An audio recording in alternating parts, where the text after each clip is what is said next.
So today is the second day of Navaratri. I told you yesterday that first the auspiciousness and the holiness was created through the creation of Sri Ganesha, so that this world should be filled with auspiciousness and holiness. We can see in the history that people in the olden times cared for auspiciousness and were afraid of God. They had fear for God and they didn't challenge God at all. But gradually, the evil took over, and so this auspiciousness and holiness started getting not exhausted but sleeping on. So Ganesha started sleeping.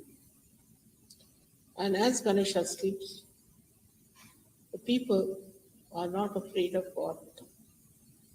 They think they can do what they like. What can God do?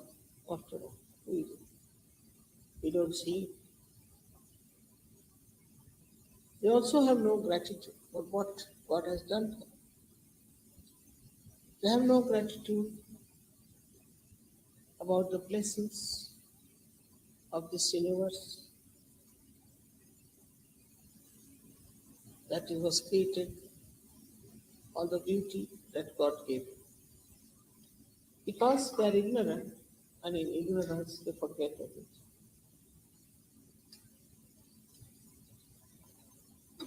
Now the problem started more when Ganesha started sleeping. With his power, people were afraid of God. They were righteous. They wanted to be good people. They didn't want to commit sins. They didn't want to do wrong things. They wanted to keep their attention clean and put attention to good things. Such people existed because you can see the temples, the big churches, the big mosques that were built in the name of God. And they didn't have so much money, nothing. But just out of devotion, they did it. So they had devotion for God. The another side was that people, like you can say the people who were searching God, were trying to find out the ways and methods how they could reach God. And there was such a big search. They didn't want material things. They didn't care for, it was, for them, it was too low. Think about it. But gradually, so it happened that these simple needs of life became very complicated. Then first they had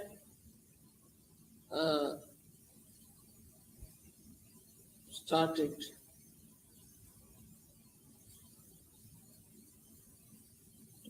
fight with each other.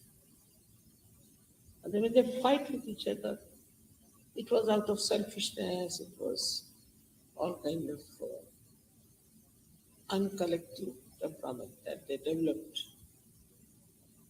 Maybe food, maybe some material thing. All these things started crawling up into their ignorance. As a result, they became very blind and gradually they became subhuman, barbaric.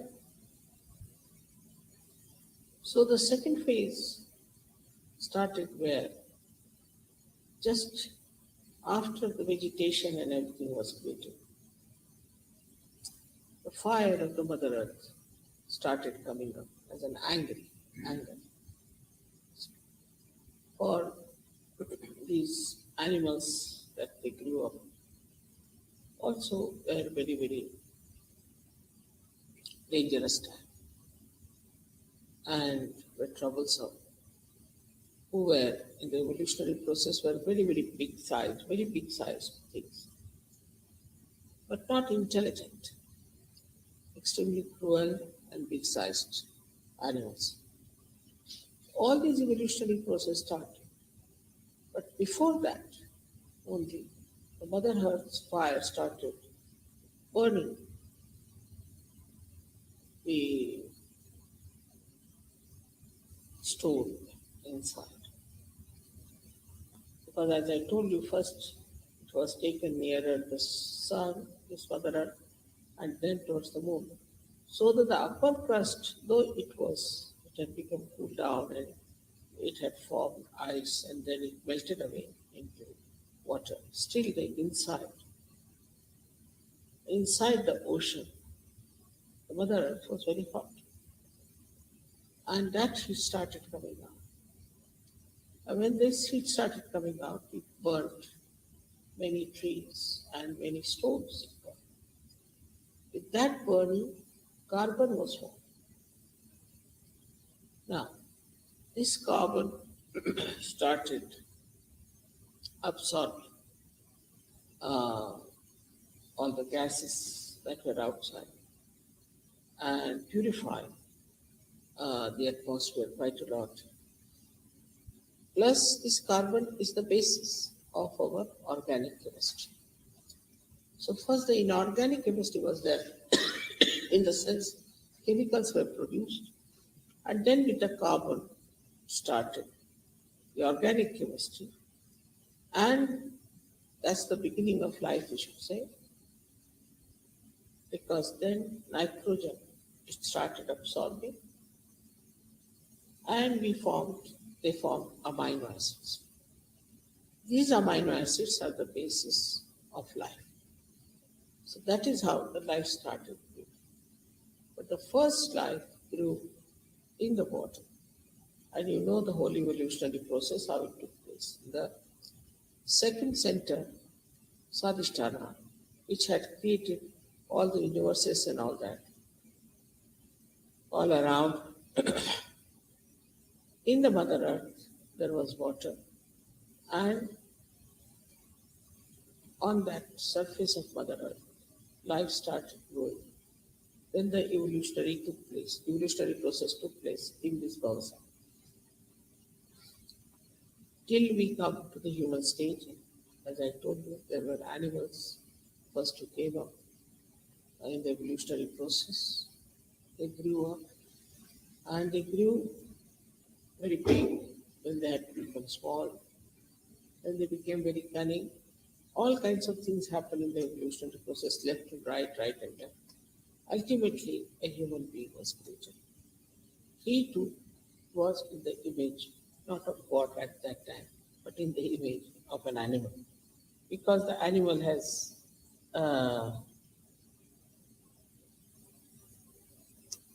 he has come from the animal stage. But God created man into the image of himself. In the sense, out of these barbaric models, we call them half man, half is there. Like you can say the monkeys becoming man. Then he created something, we can call it as Adam and Eve, people, two models. So this was all done at that time. As you know that Adam and Eve are symbolic, two personalities who wanted to know what is good and what is bad. And because of this urge to find out that we can also in the search of God, many people think there's no need to have any advice from any realized soul. We can do it ourselves. What is the need to have mother tell us anything? We can do it ourselves. So they wanted to do it themselves on their own. So God said, all right, you go ahead. And that's how the circle started, with the search of the truth. And as you know, we are here today enlightened. So then the enlightenment has come ultimately. But one had to go through the desert, the darkness of ignorance, and then come to this stage. Then the state came in that we needed somebody to lead us, as somebody is needed in the process of, you can call it the evolution. One fish came out and crawled through and became a reptile. In the same way, you needed every time some leader to come out, who brings you higher and higher and higher. So the first incarnation, I would say, was that of the goddess. She was the first to lead people towards God. Because if you see in the world, we have the chakra of Swadhisthana. And we have also the great gurus, prophets who came, who tried to save human beings. But this was later. Before came the goddess to save people from all these ways of destruction. Somewhere had become very evil people who were called as Rakshasas, devils, and somewhere had become good people. Out of them, then, the goddess created these great saints. They worshipped the mother and they became great saints. They became incarnations of saintliness. So the first incarnation that ever came was that of the goddess. And this is on the second yuga that we can call Shri. She came before Sri Krishna, she came before Sri Ram, and she saved people from getting drowned into Bhavasana. This then created great saints and sages and gurus who tried to save people. We have gurus who were very great, I should say saints and very evolved. But also we had some who were right side, who knew all kinds of Vedas, they knew all kinds of sciences, they knew all kinds of, you can call them the divine weapons and things like that. And we also had left side gurus who believe in the devotion to God. Like you can say, Moses was there, Abraham, Moses, all these people came who were left-sided. Muhammad was there, one of the last ones you can say, and then Nanak. So came the devotion to God, devotion to the all-pervading power, started like. So in this stage, that people tried to murder these great saints, like Socrates, like we know everybody had to suffer so much. Because nobody in the collective liked saints or goodness or righteousness. That's how we had fallen down so much at the time, as you know, in the time of Moses, what happened. And all these things like Sharia and all that has come from Moses, but the Muslims are following it.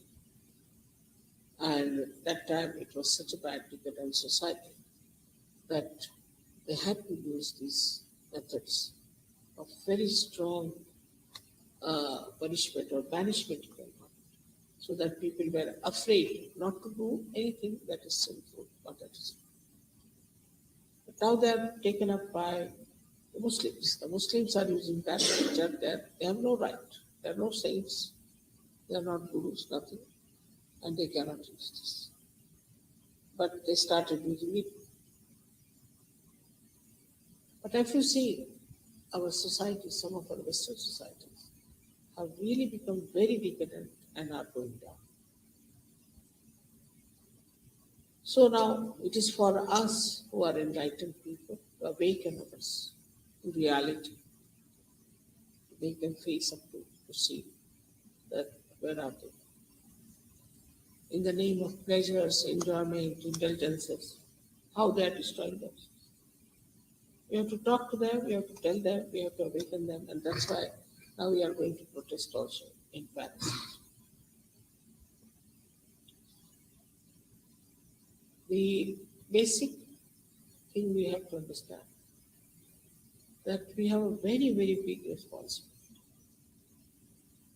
At the time when the goddess incarnated, she had just to save people from the cruelties of these devils. That's all. Because devils were on one side, goddess were on another side. It was very powerful. She was killing all the devils and all the evil. But now, in modern times, it's become a very delicate one because these devils have entered into the brains of all the sadhakas. I've seen even people who were born realized were indulging into all kinds of wrong things because of the society. So many went to horrible gurus and they have those boots in their heads. So it's a very intricate operation one has to perform to take out these things. And that lingers on and still it puts doubts in their heads and also curbs your strength to fight it. But as such, you have a tremendous responsibility. And you must try to clear out yourself of all these conditionings, of all these wrong ideas that the society has spread through. So on one side, the evolution went on. Now it has gone down. Decadence has started. People are just getting ruined and living with unnatural things, with materialistic things. And people are becoming extremely selfish, also deceitful, not afraid of God. Even the priests, even the churches, even the temples, even the mosque, all these people who are representing God are crooked. They are criminals. They are not afraid of. So the first thing one has to understand that if we are not afraid of God, it cannot work out. Human beings only work under two circumstances. One, either there should be fear or there should be some temptation. Otherwise, nothing can work out. The fear of God is the most important, that we should not do anything that will displease God by anything. We have to be very, very careful on this one. Because first of all, we are complicated personalities. We've got these roots in our heads. We've got these ideas in our head. Like in Germany, when first I think Gregor went there and told them that you can't have licentious life anymore. Now you are serving. So they said, of course we are serving. That doesn't mean we have given up our lives. You have to change. So 300 people went up. But then came in Mr. H. They were all back on the scene. So these warnings are coming to us. Thinking too much, dominating others, right-sidedness. Now, first time is leading you to your stage. And in this stage, in this disease, outwardly nothing happens, but you start reducing. You become like a reptile. People have to carry you on your back. Just like a reptile, like a fish. Left-sided, you know already, the cancer and all these incurable diseases come from left side. So this onslaught, I would say, is such a big attack of the negativity is more felt in Kali Yuga than anywhere before. Because now you have to think as to what is missing in our society, what we have to do about it, and that we have got luckily this Chaitanya with us. How can we help our society? So we have to widen our vision and think about it. It's not this time that only the goddess has to save you from the evil. It's much more than that. She has given you powers. And these powers are to be used. Instead of that, if you are still lurking with all these old things, how can you have the powers? So one of the gurus, we should say one of the last gurus was Muhammad Sahib and then Nana. And both of them have said one is you must surrender. Islam means surrender. You must surrender. But they don't. I've seen people don't surrender. They still stick on the things. Say I told people you must put oil. They'll not put oil. Because nobody puts oil, so they are not putting it. Then they become bald-headed. They come to me, mother, we lost all of it. You put on oil. I told you to put on oil. Why didn't you put on oil? They won't, just won't. Because the rest of the people don't put on oil, you should not. You are not that. You are different. Try to understand. You are not the other people. You are the leaders. And you shouldn't follow them. They should follow you.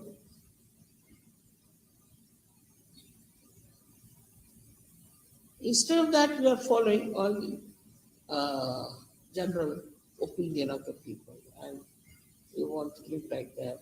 Then how can you be a saint? A saint lives like the way he has to do. Because he has the wisdom.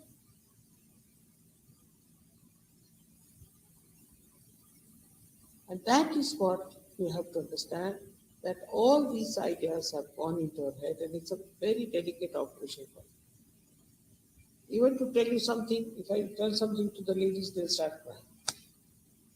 If I tell something to men, they'll leave surgery. As if they're obliging me. It's wrong. What you have to do is that God has chosen you to be the leaders of the people. To be the leaders. Do you know you are going to be the leaders? And then how a leader should be? Should be a model. And that's why in the Islam or in Nanaka space is complete surrender. What do you surrender is nothing but this ego, this conditioning, this nonsense of the life. And that you have to surrender. That's very important and surprising how Muhammad Sahib has said that Islam is to surrender. Must be the reason he must be knowing that now ego is going to overpower the left side.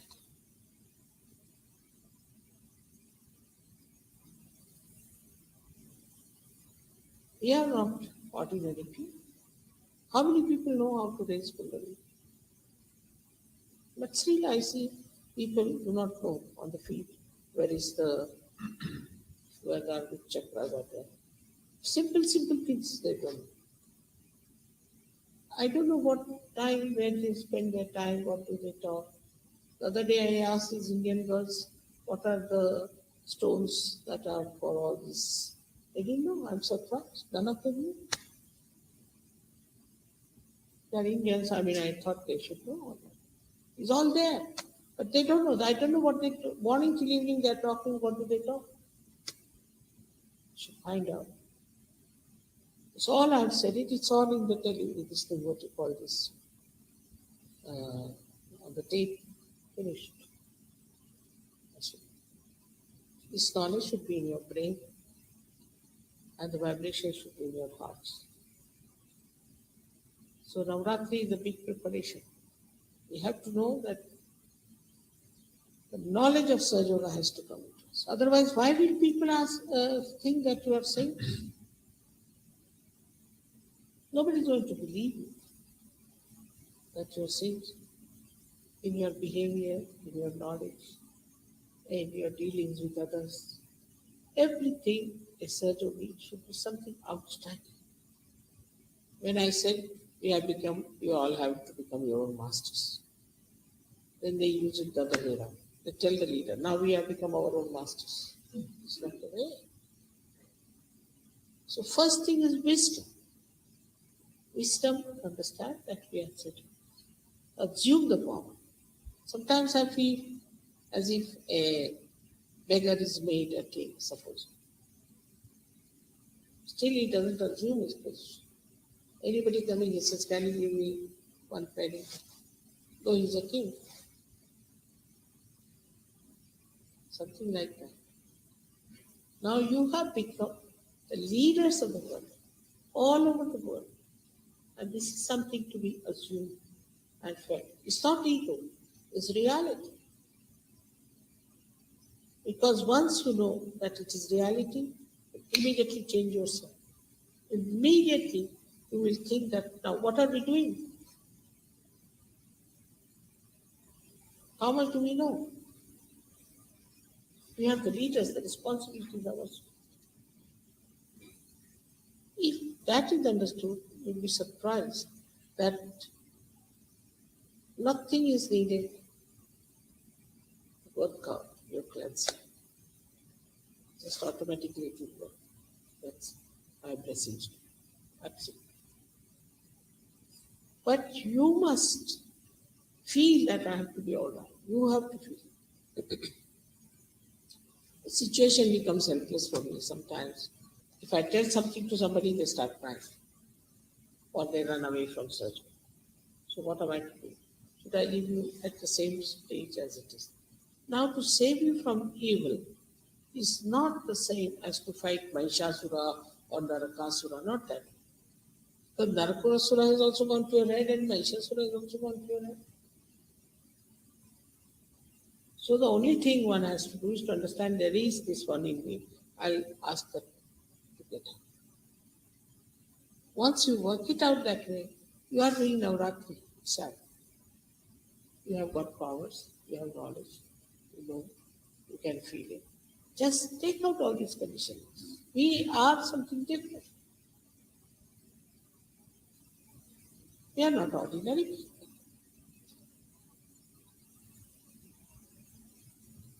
We are something very special. And why should we at all behave like others, or like the way others behave? No, not necessary. And what a big thing you have, what a big knowledge you have. Look at Christ. He was alone. He talked what he wanted to say to multitudes. He talked. He was crucified. Still he talked. Till the end. But he was knowledgeable. And you might say that whether he was an incarnation, all that. But in no way you are less now. You know how to raise the Kundalini. You know everything. You are my children. So I would suggest that to develop wisdom, you must meditate and be in the center. So all these things will go. Just be away from this nonsense. In what atmosphere we live, what we do. It's not important. We have to know that we are something exceptional. All the Ganahas, all the angels are just waiting